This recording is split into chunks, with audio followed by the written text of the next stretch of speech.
안녕하십니까, 이용태입니다. 이번 시간에는 조명과 카메라에 대해서 살펴보도록 하겠습니다. 조명은 어두운 곳을 환하게 비춰줄 때 사용이 되죠.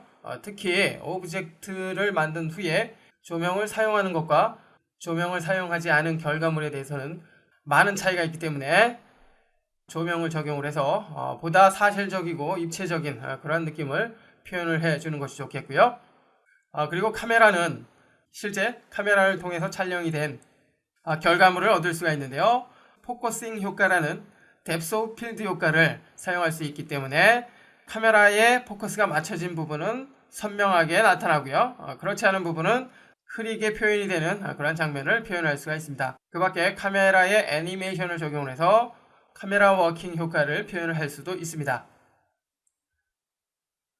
먼저 조명을 적용을 해보도록 하겠습니다. 지금의 이 작업은 이전 매터리얼 강좌에서 만들어 놓았던 그러한 씬이고요. 렌더를 먼저 걸어봅니다. 지금의 렌더는 기본 렌더러인 스캔라인을 그대로 사용을 합니다. 그러면 이와 같이 렌더 되는 것을 알 수가 있고요. 렌더된 모습을 보니까 오브젝트에 반사 재질이 적용이 됐기 때문에 제법 그럴싸하게 보이지만 실제로 조명이 적용이 되지 않았기 때문에 그림자와 같은 그러한 효과는 얻을 수가 없습니다. 참고로 3D Max는 조명을 설치 않아도 기본적인 조명이 사용이 되는데요. 그렇지만 실제 조명을 적용한 것 같은 그림자 효과나 조명의 색상 등과 같은 설정은 해줄 수가 없습니다. 아주 평면적으로 표현이 된다는 것이죠. 자, 확인이 끝났다면 창을 닫고요. 이제 조명을 적용을 해보도록 하겠습니다. 조명을 적용하기 위해서 라이트를 선택을 해주고요. 라이트에선 기본적으로 포토메트릭과 스탠다드 두 가지 형태로 사용이 됩니다. 여기서 원하는 조명 타입을 선택을 해주면 되겠고요. 모든 조명을 다 살펴보기 어렵기 때문에 이번에는 가장 많이 사용이 되는 옴니 라이트에 대해서 살펴봅니다. 선택이 됐고요. 조명을 적용을 하기 위해서 일단 포뷰로 전환을 합니다. Alt W 포뷰로 전환을 했고요. 조명은 탑뷰에서 먼저 만들어 보죠. 약간 앞쪽에다 만들어 봅니다. 클릭. 그럼 앞쪽에 조명이 만들어졌고요. 무브 툴을 사용을 해서 위치를 설정을 해 봅니다. 위쪽으로 여기가 아니죠. 컨트롤 Z. 조명을 선택한 다음에 위쪽으로 이렇게 이동을 해주고요. 그리고 프론트 뷰에서 위치 설정을 해줍니다. 됐나요? 이 정도면 된 것 같습니다. 다시 퍼스펙티브 뷰를 전체 화면으로 해주고요. 조금 축소를 해볼까요? 컨트롤 알트 마우스 휠을 사용을 해서 조금 축소를 해봅니다. 그리고 마우스 휠 버튼을 사용을 해서 조명이 보이도록 위치를 조정을 해줍니다. 조명이 지금 이 위치에서 비춰지고 있죠? 됐습니다. 이제 확인하기 위해서 렌더. 현재는 특별한 차이가 없는데요. 그 이유는 만들어진 조명에 그림자 효과가 적용이 되지 않았기 때문입니다. 이제 그림자를 적용하기 위해서 모디파이를 선택을 해주고요.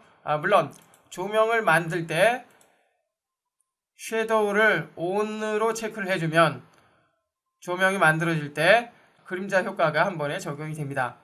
참고하시고요. 일단 지금 만들어진 조명에는 그림자 효과가 적용이 되지 않았기 때문에 모디파이 섀도우에서 ON을 체크를 해주고요. 네, 확인해 봅니다. 그럼 그림자가 생긴 것을 알 수가 있죠. 이제 확대를 해주기 위해서 컨트롤 알트 마우스 휠 이렇게 해서 좀 확대를 해주고요. 위치 잡아주고 알트 마우스 휠을 사용을 해서 약간 회전을 좀 해봅니다. 됐습니다. 다시 한번 렌더. 그림자가 바닥에 이렇게 비춰진 것을 알 수가 있습니다. 이처럼 조명을 사용을 하거나 사용을 하지 않았을 때의 차이가 확연히 드러나기 때문에 그 조명을 사용한다면 특별한 경우를 제외하고는 반드시 그림자 효과를 사용을 해야 합니다.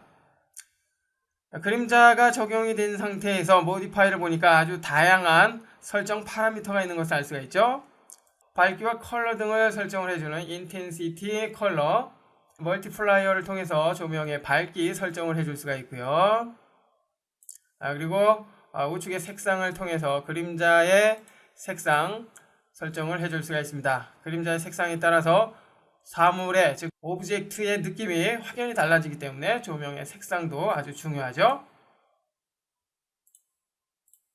약간 좀 파란색 계열로 해주면 이와 같이 표현이 되고요. 상황에 따라 적절한 조명의 색깔 설정을 해서 사용을 하십시오. 그림자의 타입은 이곳에서 설정을 해줄 수가 있는데요.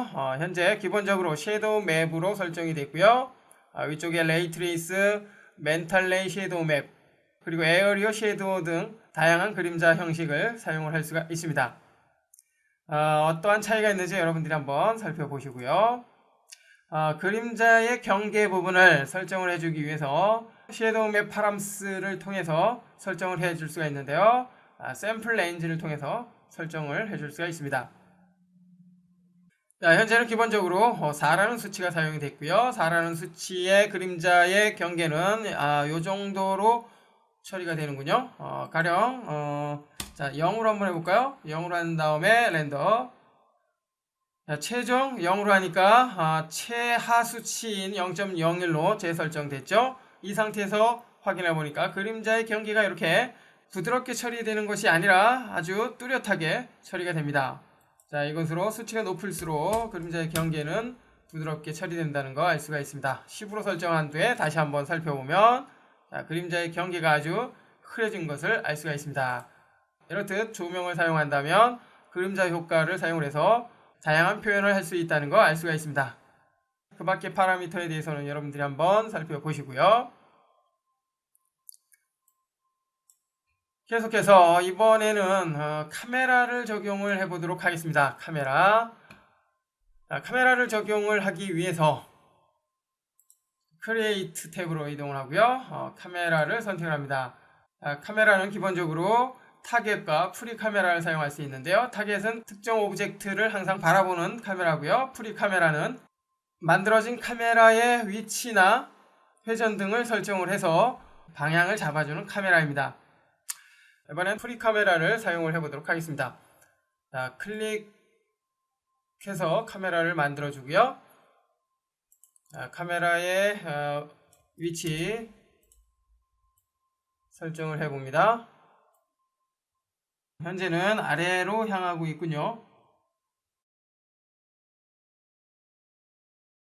로테이트를 사용을 해서 위치를 이렇게 설정을 해서 주전자 방향으로 회전을 해주고요. 됐나요? 자, 일단 이 정도까지만 해줍니다. 이제 카메라 모드로 전환을 해봅니다. 카메라에 카메라. 그럼 카메라 모드로 전환이 됐고요. 모디파이로 이동을 해봅니다. 이 상태에서 렌즈와 FOV를 설정을 해서 위치를 이렇게 잡아주고요. 그리고 그럼 마우스 휠을 사용을 해서 카메라의 각도 설정을 해줍니다. 됐나요? 약간 좀 아래쪽으로 치우쳐 있군요. 퍼스펙티브로 다시 전환을 해주고요.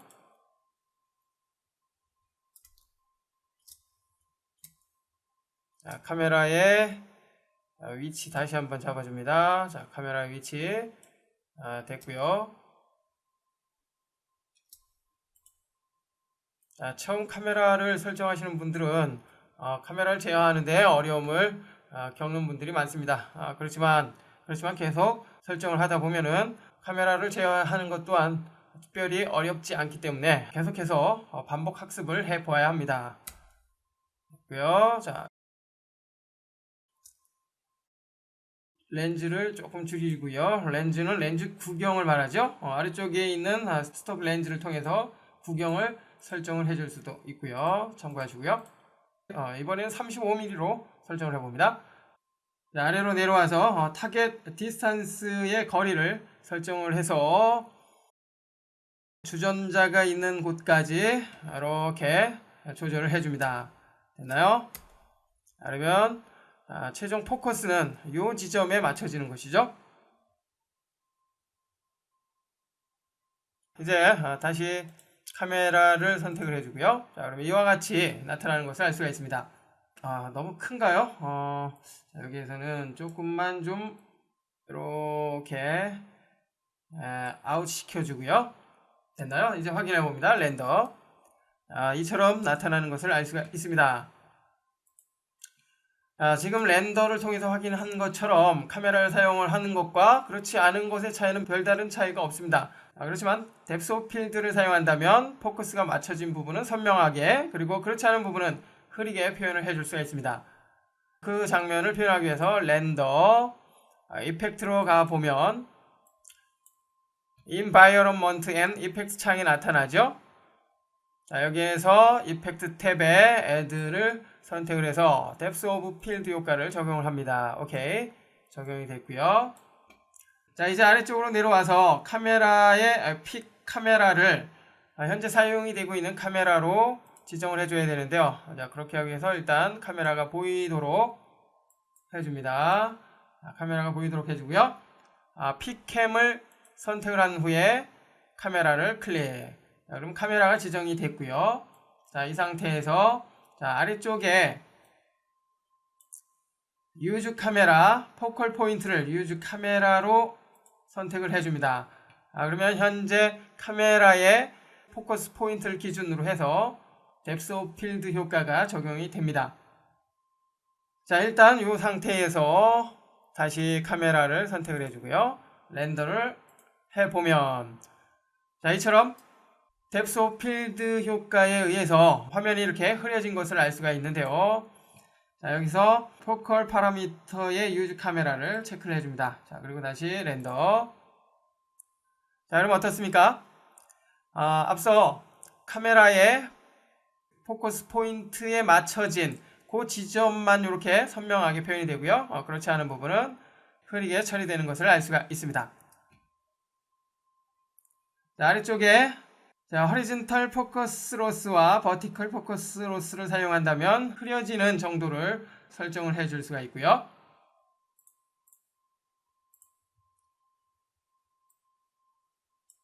자, 앞서 살펴본 것처럼 포커스의 거리는 타겟 디스턴스를 통해서 설정을 해줄 수 있다는 거